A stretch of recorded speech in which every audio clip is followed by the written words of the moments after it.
All right, zombie fans, welcome back to the Drunken Zombies Podcast. You know how we do it around here?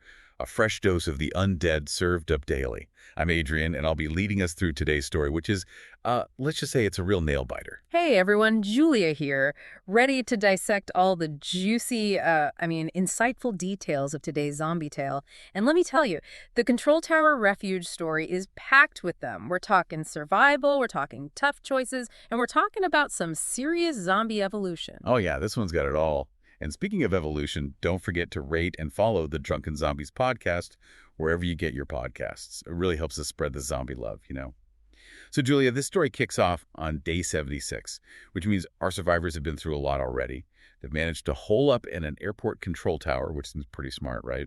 Yeah, at first glance, it seems like a pretty strategic move. I mean, you've got the height advantage, right? You can see the undead coming from miles away. But as Zara points out, just because something becomes routine doesn't actually make it safe. It just kind of tricks your brain into thinking it is. Right, like that false sense of security can be dangerous. Mm-hmm. And they're not dealing with just a few stragglers here. They're watching what Theo calls the undead commute, this massive, constant flow of zombies in the distance. Exactly. And it's not just the sheer number that's unnerving. It's that underlying potential for all those scattered zombies to suddenly cluster, to form a horde that could completely overwhelm them. Oh, for sure. That's a nightmare scenario. And Mark, the guy with the military background, he gets it. He's hyper aware of the threat, always analyzing potential weaknesses in their defenses. The story even mentions how that same vigilance probably saved his life early on in the outbreak. Definitely. Mark's got that pragmatic, almost detached approach to survival. It's a sharp contrast to Theo, who's trying to cope with the whole situation through dark humor. Yeah, Theo's cracking jokes, but you can tell it's a way to deal with the immense pressure they're all under.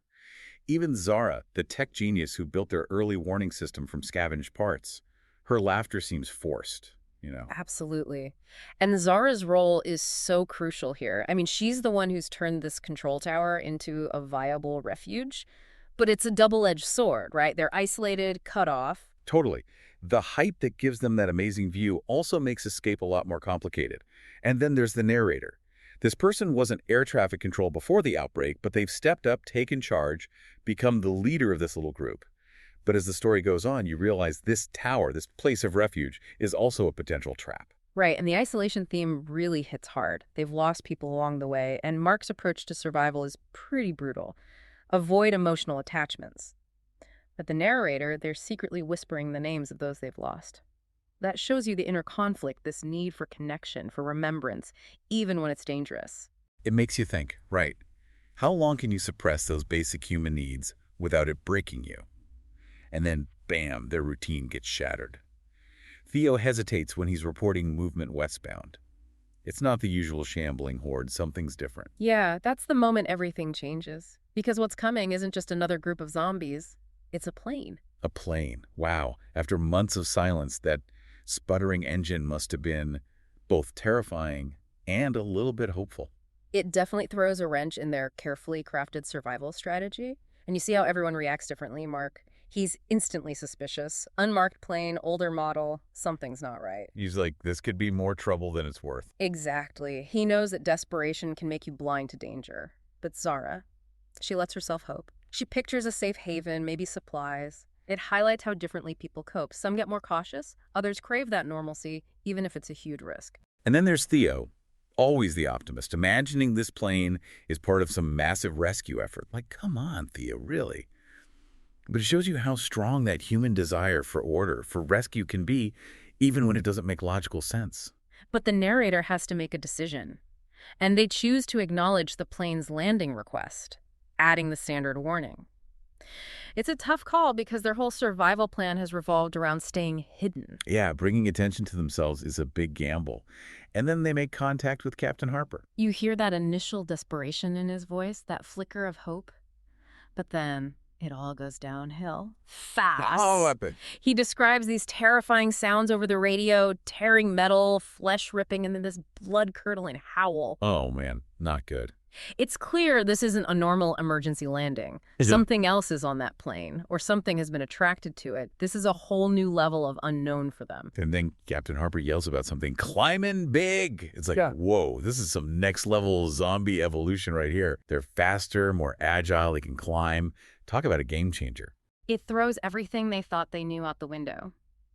This plane isn't just bringing potential survivors, it's a beacon, attracting something far worse than the usual shambling hordes. And in the face of that, Theo's still determined to guide the plane in.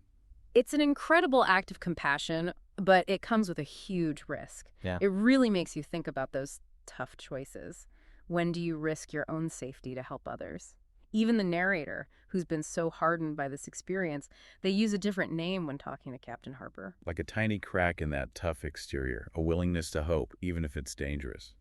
But Mark, he's not buying it. He warns them, hope's the most dangerous damn thing out there. Makes you stupid, makes you slow. And tragically, his words are prophetic.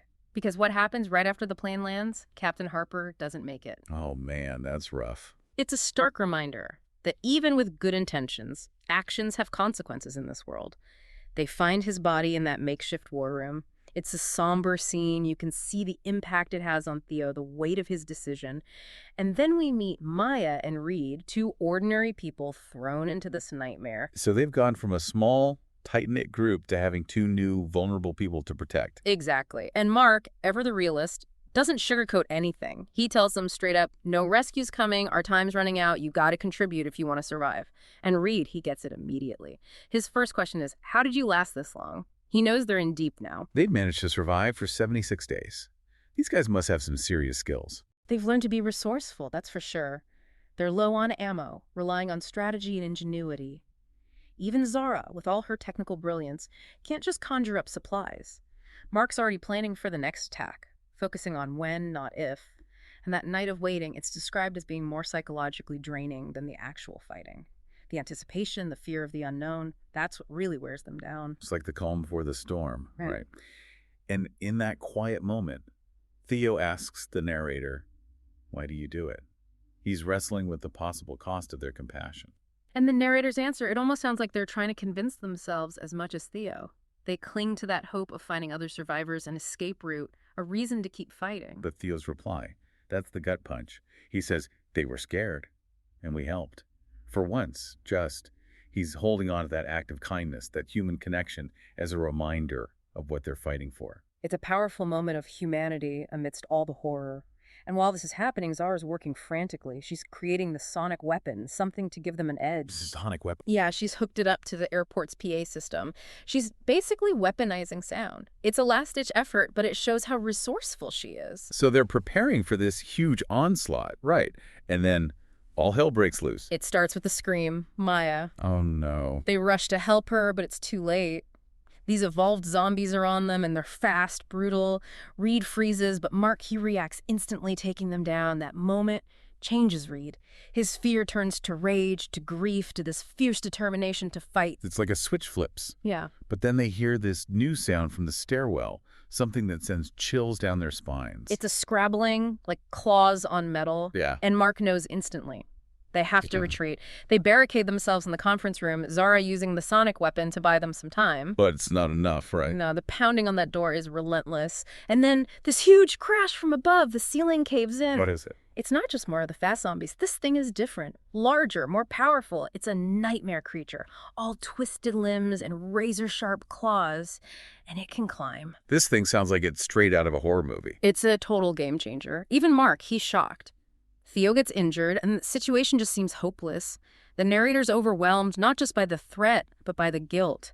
Their attempt to help has backfired, unleashing something even worse. And then Zara, she makes a decision. A heroic, crazy, desperate decision.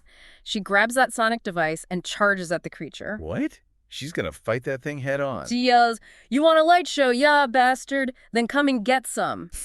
It's this incredible moment of defiance. Wow. She rams the sonic device into the creature's head just as it lunges at her. There's this blinding flash, this ear-splitting scream, and then they both disappear. The creature, in its death throes, throws itself and Zara out of the hole in the tower. So is Zara. We don't know. It's left deliberately ambiguous. Did she take the monster down with her? Did she survive the fall? It's a haunting question. But they don't have time to dwell on it. The tower's compromised. Mark gives the order. Retreat. So they're forced to leave their refuge, the place that's kept them safe for so long. They have to abandon everything, descend into the darkness of the overrun airport. It's a heartbreaking moment. And as they're leaving, the narrator finds Theo's airline blanket. It still smells faintly of perfume and jet fuel, a reminder of the life they had before. It really makes you think about what's left when survival is all that matters. What pieces of humanity are worth holding on to? Heavy stuff. Hmm. So they're heading out into the unknown, leaving behind their fallen comrades, and the question of Zara's fate hangs in the air. It's a bleak ending, but it leaves you with a lot to think about. It definitely does. Well, that was intense. Thanks for breaking it down with me, Julia. And to everyone listening to the Drunken Zombies podcast, if you're into stories that keep you on the edge of your seat, hit that follow button. And remember, when the zombie apocalypse hits, a little bit of crazy might be just what you need to survive. We'll be back soon with another spine-chilling tale. Rate and follow for more Drunken Zombies episodes.